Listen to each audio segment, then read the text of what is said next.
श्री राम चरितमानस जो है आपने वितरण किया वो था। ये आज जो है भारतीय जनता पार्टी परिवार बढ़िया द्वारा यह कार्यक्रम आयोजित किया गया, जिसकी अध्यक्षता परम पूज्य महंत संत भगवान दास जी महाराज ने की। आज यह कार्यक्रम का उद्देश्य क्या है कि अभी जो समस्या कुमार जी की सरकार बिहार में चल रही है, पलटू कुमार जी के उनके कैबिनेट में मंत्री हैं शिक्षा मंत्री चंद्रशेखर जी।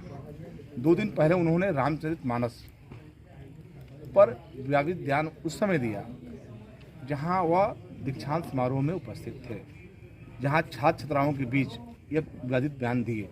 माननीय मंत्री जी चंद्रशेखर जी बिहार के शिक्षा मंत्री हैं और इतना जो शिक्षा देने वाले मंत्री हैं, जो शिक्षा मंत्री हैं, उनका इस तरह का बयान, आखिर उनकी मानसिकता या तो अच्छी मानसिकता हो सकती है या जानबूझकर सनातन धर्म को बदनाम करने के लिए उनकी साजिश हो सकती है। वो भी तो सनातन धर्म हम बता रहे हैं, सनातन धर्म के लोग हैं, लेकिन राजनीतिक षड्यंत्र के तहत, क्योंकि राष्ट्रीय जनता दल हमेशा हिंदू समाज को बांटने का प्रयास करता है कि हिंदू समाज दलित, महादलित, पिछड़ा, अगड़ा में बढ़ जाए, वोट बैंक की राजनीति करता है। तेजस्वी तो A to Z की बात करते हैं। नहीं, बात मंच से करते हैं ना। और उनकी मंत्री देखिए रामचरितमानस के बारे में जो बोले हैं, क्या बोले आपको बता रहे हैं, और वो भी अधूरा बात बोले हैं। मंत्री जी ने कहा अधम जाति में विद्या पाएं। मंत्री जी ने कहा कि अधम जाति में विद्या पाएं, भऊ जथा अहि दूध पियाएं।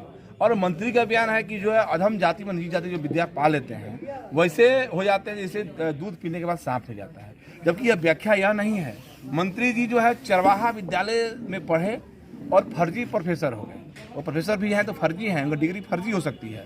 वो चरवाहा विद्यालय के विद्यार्थी हैं। रामचरितमानस में तुलसीदास जी ने क्या लिखा ये जानिए, हर कहूँ सेवक गुरु कहूँ, हर कहूँ हरि सेवक गुरु कहूँ, सुनी खगनाथ हृदय मम देहूँ। उसके बाद क्या है, अधम जाति में विद्या पाए, भऊ जथा अहि दूध पियाए। यानी कहने का मतलब क्या है, उस समय यह प्रसंग है जब गरुड़ राज पक्षी राज से काकभूषुंडी यह कहते हैं, जब पक्षी राज यह कहते हैं कि जो है भगवान शंकर भी श्री राम को पूजते हैं, हरि मानते हैं। यह सुनकर काकभूषुंडी जो है जलने लगता है कि ये कैसे हो सकता है, शंकर कब के हैं, राम कब के हैं, यह बात कब के है। तो वही कहता है, वही काकभूषुंडी कहते हैं बात को कि हरू कहूँ हरि सेवक गुरु कहूँ।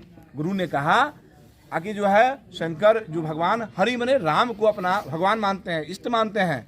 यह सुनता है, सुनी खगनाथ हृदयम देहूँ, मेरा हृदय जलने लगता है। यह मेरे कौन कहते हैं, काकभूषुंडी पक्षीराज से करते हैं। और क्या कहा, अधम जाति में विद्या पाए, मैं अधम हूँ, मैं अधम जाति हूँ, मैं नीच हूँ, मैं पापी हूँ कि मैं विद्या पाकर जो है घमंड में आ गया, मैं नीच हूँ, मैं अधम हूँ। जिस तरह सांप जो है दूध पीने के बाद होता है, इसकी व्याख्या यह है। उसके बाद उन्होंने कहा कि विप्र जो है शूद्र को बांटा गया है।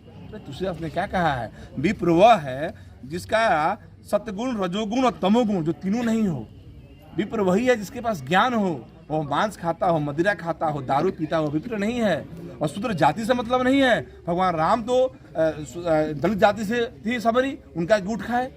जो है मल्लाह जाति से, दलित जाति से थे केवट, उनसे नौका पार किए। यानी सनातन धर्म सबको जोड़ता है, चाहे वो शूद्र हो, चाहे वो ब्राह्मण हो। हमारे जब शादियाँ ब्याह होती हैं तो मानव पूजा जाता है, डाला पूजा जाता है डोम का, गोंसार गोंड का। उसके बाद जो है हजाम होते हैं, फिर ब्राह्मण होते हैं। और हमेशा हम पैर की पूजा करते हैं। समाज हम बांटने का प्रयास नहीं करते हैं। जो ये शिक्षा मंत्री हैं वो अधकल गगरी छलकत जाए, इनको ज्ञान नहीं है। यह उतने बड़े विश्वविद्यालय में, जो विश्वविद्यालय विश्व को शिक्षा देता था, भारत विश्व गुरु कहलाता था, वैसे तक्षशिला विश्वविद्यालय में खड़े होकर अधूरा जो है रामचरितमानस पढ़ते हैं। वैसे शिक्षा मंत्री को नीतीश कुमार, समस्या कुमार और तेजस्वी यादव को अविलंब बर्खास्त कर देना चाहिए। अगर ये दूसरे धर्म पर, अगर कुरान पर, बाइबिल पर ऐसा बात कहे होते तो अभी बच्चे नहीं होते, रिजाइन कर दिए होते।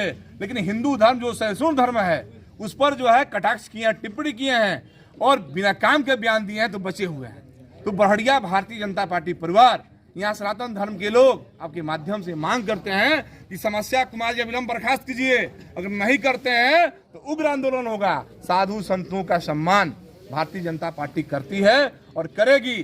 सनातन का सम्मान भारतीय जनता पार्टी करती है और करेगी। सनातन सम्मान में कहीं ठेस पहुंचता है, संतों के सम्मान में कहीं ठेस पहुंचता है, उसे भारतीय जनता पार्टी कभी बर्दाश्त नहीं करेगी। इसलिए ये जो शिक्षा मंत्री हैं, इनका नाम चंद्रशेखर है। नाम इनका देखिए कितना बढ़िया नाम इनके माता पिता ने रखा है। या माता पिता को भी अपने कलंकित कर गए, और पता नहीं इनका नस्ल का दोष है कि क्या दोषी हैं, उनको भी कलंकित कर दिए, अपने माता पिता को भी कलंकित कर दिए कि चंद्रशेखर जी ने ऐसा बयान दे दिए। तो ऐसे शिक्षा मंत्री को अविलंब बर्खास्त होना चाहिए, अविलंब हटना चाहिए। नहीं तो अगर बढ़िया में हिम्मत है तो आ जाए, शिक्षा मंत्री को हम चुनौती देते हैं। वो तो बोल रहे हैं कि चाहे कुछ भी हो जाए, हम अपने बयान पे ऑडिट अरे अगर उनका बयान पार्टी होना है और बढ़िया के अंदर चलिए, भारतीय जनता पार्टी का करता उनको यहाँ बता नहीं देगा कि रामचरितमानस का पाठ क्या है, और उनको पढ़ा नहीं देगा, उनको ज्ञान नहीं सिखा देगा, और पूरे ज्ञान यहाँ सीख लेंगे। हिम्मत है तो बढ़िया के अंदर आए शिक्षा मंत्री। अच्छा, एक चीज और बाबा, अयोध्या के जो परमहंस दास जी महाराज हैं, वो बोले हैं कि जो चंद्रशेखर जी का जुबान काट के लाएगा 10 करोड़ का इनाम दिया जाएगा। देखिए हमारे संत हैं, ये तो बहुत बड़ा आघात पहुंचा है ना जी, धर्म पर आघात पहुंचा है। राजनीति होनी चाहिए, लेकिन राजनीति में धर्म होना चाहिए, धर्म में राजनीति नहीं होना चाहिए। यहाँ तो उन्होंने धर्म में राजनीति कर दिया है, सनातन समाज पर प्रहार किया है। रामचरितमानस आज का नहीं है, इस पर प्रहार किया है। और अधूरा ज्ञान जो पूरी दोहा है उसको तो पढ़िए। आधा दोहा पढ़ दिए हैं, आधा दोहा नहीं पढ़े हैं, तो कैसा शिक्षा मंत्री से बात तो करना चाहिए कि बिहार में 6000 विद्यालय जो हैं वह भवनहीन हैं। 13,000 विद्यालय का अपना भूमि नहीं है।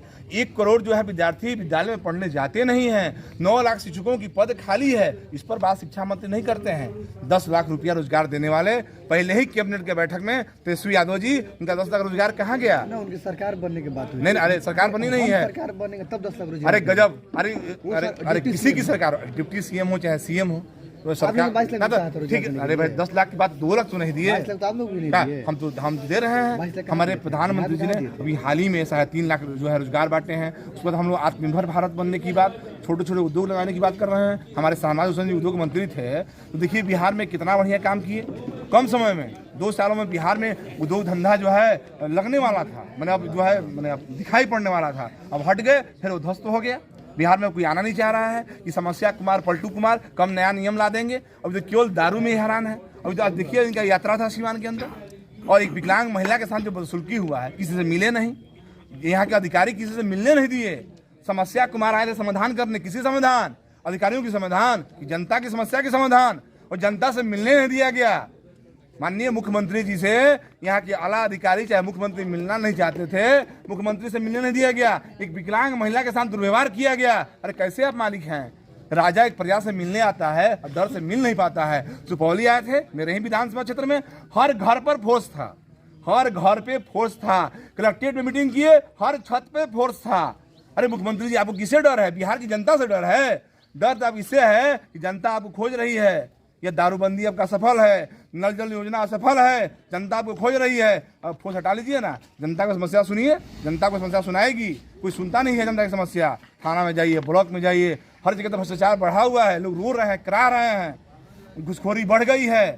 तो फिर यह समाधान यात्रा नहीं था, यह इनका जो है व्यवधान यात्रा था, और समस्या कुमार जी का विदाई तय है। और यह 2024 में तो लोग जो चुनाव होने वाला है, 400 सीट भारतीय जनता पार्टी जीतेगी, नरेंद्र मोदी की झोली में जाएगा। और 25 में तो निश्चित रूप से बिहार में भारतीय जनता पार्टी के ही कार्यकर्ता बिहार का मुख्यमंत्री बनेगा। अकेले मना लेगा। अरे जब बिहार में अकेले, बिहार की स्थिति यह हो गई है कि लोग चिल्ला रहा है कि मोदी का उम्मीदवार आए, भाजपा का उम्मीदवार आए। भाजपा अकेले चुनाव, आपने देखा बिहार में चेहरा कहाँ है? ना, आपने देखा? अरे भाजपा में चेहरा नहीं होता है, भाजपा में एक ही कार्यकर्ता को। कभी अपने कल्पना किए थे क्या कि नरेंद्र मोदी जी देश के प्रधानमंत्री होंगे? कभी कल्पना हुआ था क्या कि जोगी जी यूपी के मुख्यमंत्री होंगे?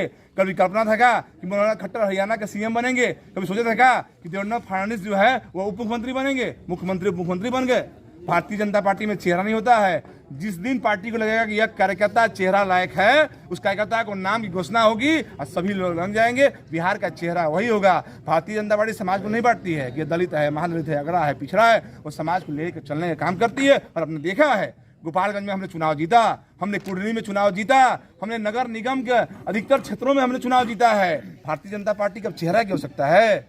हर कार्यकर्ता यहाँ चेहरा है। हम तो चुनाव जीत के आगाज कर गए हैं, अब जनता पुकार रही है कि समस्या कुमार कब जाएंगे, कब चुनाव होगी। अगर हिम्मत है इनमें तो आज रिजाइन दें, जनता के बीच में आए और भारतीय जनता पार्टी पूर्ण बहुमत में सरकार बनाने का काम बाबा करें। एक सवाल, जो गोपालगंज की आपने बात की है, गोपालगंज के विपुल चौबे की गिरफ्तारी हुई, क्या वो आतंकवादी है? काला झंडा जो दिखा दिया। नीतीश कुमार से जो शिक्षा की बात करेगा, नीतीश कुमार से जो इंस्टीट्यूट की मांग करेगा, जो विद्यालय की मांग करेगा, वो जेल जाएगा, चाहे वो विपिन चौबे हो या कोई हो, इसलिए कि उनको शिक्षा नहीं देना है। शिक्षा इसलिए नहीं देना है, जब लोग पढ़ लेगा तो जो अधूरा जो ज्ञान जो है बोले हैं मंत्री जी, तो लोग जवाब तो वही दे देगा।